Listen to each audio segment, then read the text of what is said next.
안녕하세요. 놀라운 논란의 미스터 논란입니다.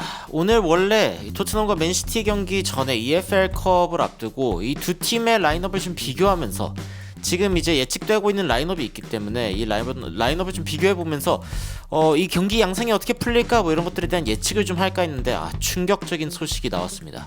그리고 이 소식을 보고 이 얘기 해야겠다. 토트넘은 갤러거, 에제 그리고 네투를 데려올 수 있었다라는 이야기가 나오고 있습니다. 도대체 이게 무슨 이야기인지, 그리고 토트넘이 왜 이렇게 실망스러운지, 지금 토트넘이 망해가고 있는 이유가 정확히 무엇 때문인지 제가 다 탈탈 털어드리도록 하겠습니다. 바로 들어가 보시죠.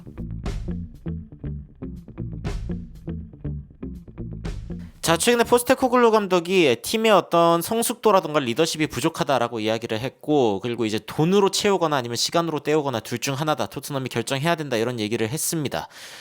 이런 이야기에 대해서 많은 분들이 뭐 이제서야 그러냐, 토트넘 그런 팀인 거 이제 알았냐, 뭐 이런 이야기를 했지만, 최근에 이 굉장히 재밌는 이야기가 나오고 있습니다. 폴 오키프 기자가 이야기를 한 것인데요.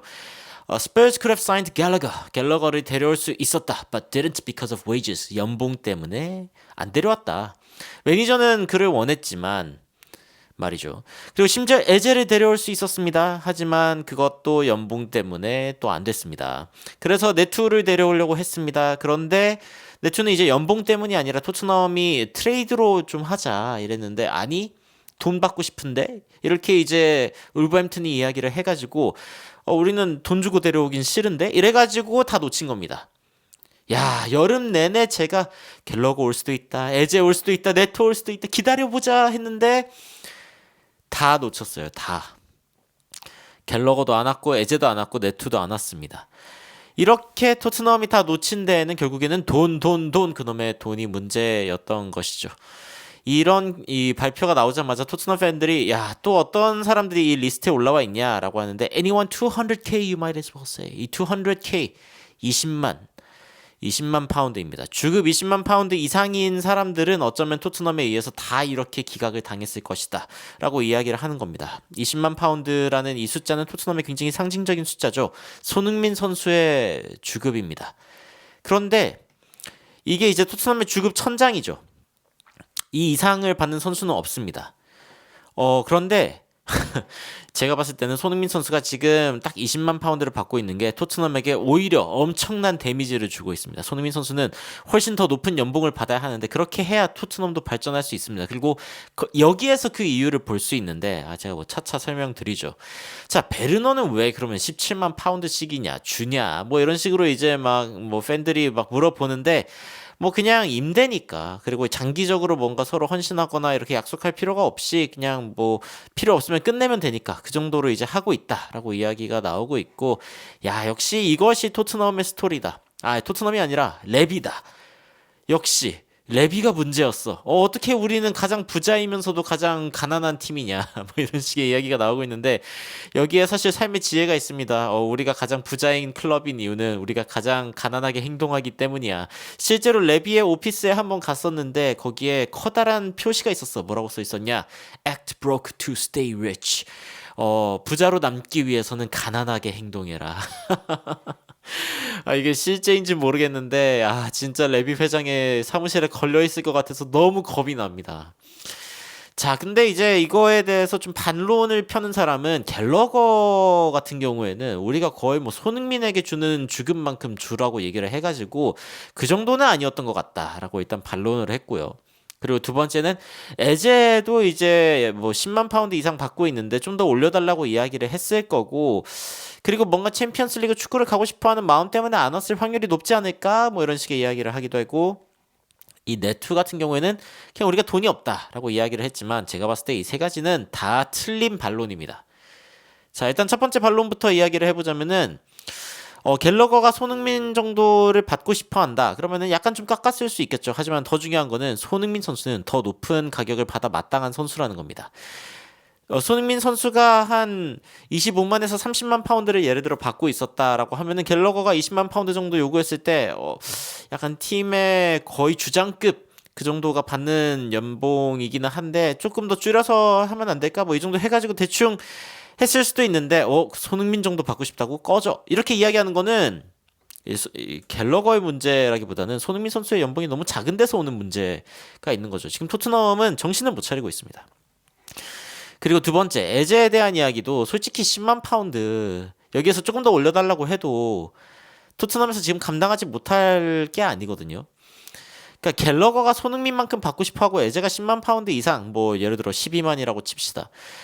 그 정도를 원했다고 해도 두 선수를 다 데려와도 토트넘은 리버풀보다 적겠습니다. 두 선수를 다 데려와도 지금 이번에 은돈벨레도 덜어내고 페리시치도 덜어냈는데 그거 생각해 보면은 충분히 토트넘 쓸 수 있는 금액이거든요. 그런데 이제 안 썼다. 안 썼습니다. 토트넘은. 그 결과 어떻게 됐나요? 이제 뭐 이미 딴 데로 갔고 지금 이제 이 크리스탈 팰리스에게 토트넘이 심지어 지는 리그 첫 승 재물이 되어버리는 토트넘의 모습이 있었는데 야, 이 크리스탈 팰리스와의 경기에서 토트넘이 무려 49개의 공을 자신의 진영에서 잃어버리면서 그게 7번의 슈팅으로 이어졌습니다. 크리스탈 팰리스 같은 경우에는 16번밖에 잃어버리지 않았고 심지어 슈팅으로 이어진 아주 다급한 어떤 문제가 생긴 적은 한 번도 없습니다. 야, 이게 어떻게 가능한 것인가? 토트넘의 뎁스가 얇아 터졌고, 그리고 아까 이제 그 포스테코글루 감독이 이야기했던 대로, 아니, 두께라는 게 없다. 그리고 성숙함과 리더십이라는 게 없다. 돈을 써야죠. 그리고 이제 성숙함, 리더십, 실력, 이 세 가지를 순식간에 보충할 수 있는 방법은 이 프로의 세계에서는 돈을 쓰는 것밖에 없습니다. 근데 돈도 안 쓰고, 그리고 기회가 있어도 안 데려오고, 이런 것들을 보면은 이 폴 오키프 기자, 갤러거, 에제, 네투, 야, 이 선수들이 지금 토트넘에 있다면은 어땠을까요? 지금 같은 상황에서는 더더욱 더 아쉬울 수밖에 없습니다. 이런 이야기가 유독 이제 이번에 아쉬운 이유 중에 하나가 이제 지금 토트넘과 맨시티 붙죠. 맞붙습니다. 그 이 팀이 맞붙는데 맨체스터 시티가 부상자도 많고 토요일에 이제 경기를 뛰었던 선수들도 있고 사실 리에펠컵이 그렇게 막 엄청나게 중요한 대회가 맨체스터 시티 입장에서는 아닐 수도 있고 그래가지고 이제 라인업 같은 거 보면은 일단 뭐 맨시티 같은 경우에는 요즘에는 뭐 더럽게 이기더라도 이기긴 이긴다. 그러니까 아무리 경기력이 좀 애매하다 싶을 때가 있어도 무조건 이기고 있다는 게 요즘 맨시티가 보여주고 있는 부분이고 맨시티는 여전히 또 이제 동력을 얻으려고 노력하고 있다라는 이야기가 나오고 있는데 손흥민 선수가 이제 부상으로 빠져 있는 거 이게 토트넘 입장에서는 극복이 안 되고 있죠. 그래가지고 이제 이 두 팀이 맞붙을 때 어떤 라인업으로 맞붙냐? 토트넘은 포스터 키퍼와 함께 그레이, 드라구신, 데이비스, 스펜스를 내세우고 사르, 벤탄쿠르, 메디슨, 베르너, 무어, 솔랑케 이렇게 나올 확률이 높다고 합니다. 야, 그리고 이제 맨체스터 시티 같은 경우에는 오르테가 키퍼해서 아칸지, 스톤스, 브레이스웨이트 그리고 아케 사실 이제 뭐 물론 좀 어린 선수들이 오고 막 이러긴 하지만 이 라인업도 엄청 강합니다. 강하고 루이스, 라이트, 사비오 여기도 약간 좀 애매하죠. 평소에 맨체스터 시티보다는 약간 좀 가벼운 느낌이 들기는 합니다. 그리고 이제 맥아티, 귄도안, 누네스, 포든 뭐 이런 식으로 이제 이야기가 나오고 있지만 요렇게 봐야겠죠. 그러니까 요렇게 봐도 사실은 맨체스터 시티의 라인업이 평소보다 가벼워 보이는 이 미드필더 라인업. 공격진은 그래도 약간 좀 강력하게 보이기는 하지만요. 이 상황에서 토트넘이 아까 이야기했던 선수들이 있었으면 어땠을까? 이런 생각이 듭니다. 이 베르너 대신에 에제, 무어 대신에 네투 이길만 하지 않았을까요? 폼 안 좋은 메디슨 대신에 그래도 만약에 갤러거가 뛰어준다, 활동량을 좀 채워준다라고 하면은 이런 식으로 이제 운영하는 방법도 있을 거고요. 그러니까 폼이 안 좋거나 아니면은 지금 상태가 전혀 좋지 않은 그리고 믿을 수 없는 선수들을 굳이 선발로 내세울 필요가 없는 토트넘을 볼 수가 있었는데 근데 이제 그 돈 아끼겠다고 해가지고 이제 에제 그리고 아까 이야기했던 어디죠 에제 갤러거 네투를 다 날려버리는 이러한 토트넘의 오래된 이야기 정말 화가 납니다.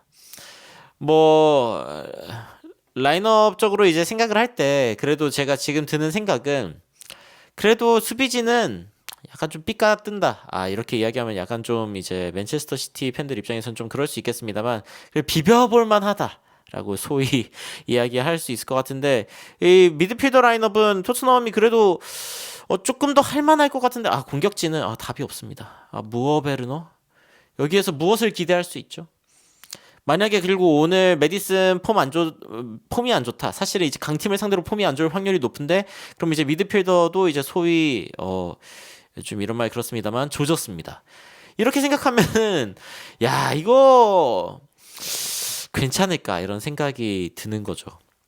저는 물론 이제 새벽에 일어나서 뭐 민헨과 마인츠의 경기도 있고 컵 대회 경기죠. 그리고 이제 토트넘과 맨체스터 시티의 경기도 있고 뭐 둘 다 보면서 여러분들께 빠르게 뭐 다양한 외신 소식들이나 주요 하이라이트들 그리고 해외 그 해설진들은 어떤 이야기를 했는지 여러분들께 전해드릴 예정이지만 토트넘 경기는 정말 기대가 안 간다. 그리고 사실은 이 이야기가 나오는 순간 갤러거 에제 네투를 놓쳤다라는 이야기가 나오는 순간 진짜 정이 떨어진다라는 생각이 듭니다. 손흥민 선수가 이 선수들이 있었더라면 함께 있었더라면 얼마나 큰 힘을 받았을까. 더 나아가서 제가 뭐 지난 컨텐츠에도 이야기를 했습니다만 토트넘이 조금만 더 돈을 쓰면은 그러니까 뭐 제가 오손흥민이라고 5천만 파운드 정도를 더 썼으면은 그러면 어떨까라는 생각을 이제 하게 되는데 이 선수 다 데려왔으면 제가 봤을 때 한 5천만 파운드 더 썼을 것 같아요. 5천만 파운드도 안 되죠. 주급 기준으로 봤을 때는 다 손흥민 이상 받아야 그 정도 나오는 거 사실 손흥민이 더 받아야 되죠. 그렇게 돼야 이제 옳게 된 토트넘이라고 이야기를 할 수 있는데 지금은 그렇지 않다. 토트넘에게 그리고 그 이상을 바랄 수 있는지 모르겠다. 포스테코글루 감독은 정 돈을 안 쓸 거라면 그냥 시간이라도 써라 라고 이야기를 하면서 지금 토트넘을 열심히 양육하고 있습니다. 하지만 양육을 하고 있는 토트넘에 손흥민 선수가 있을 이유가 사실은 점점 더 사라지고 있죠. 손흥민 선수는 양육이 필요한 대상이 아니라 트로피가 필요한 대상이기 때문이죠. 손흥민 선수가 뭐 열 몇 살 정도였다면은 뭐 그 정도의 움직임은 또 그래. 미래를 보며 투자하자 이렇게 생각할 수 있을지 모르겠지만 손흥민 선수 입장에서는 속상한 일입니다. 여튼 여러분들은 맨시티와 토트넘의 경기를 앞두고 터진 요 소식에 대해서 중요한 자원들을 다 못 데려왔다는 요 소식에 대해서 어떻게 생각하시는지 그리고 양 팀의 라인업이 이렇게 맞붙었을 때 누가 더 유리하다고 생각하시는지도 궁금합니다. 댓글로 의견 남겨주시면 더욱 흥미롭고 재밌는 소식으로 찾아뵙도록 하겠습니다. 이상 놀라운 논란 미스터 논란이었습니다. 시청해주셔서 감사합니다.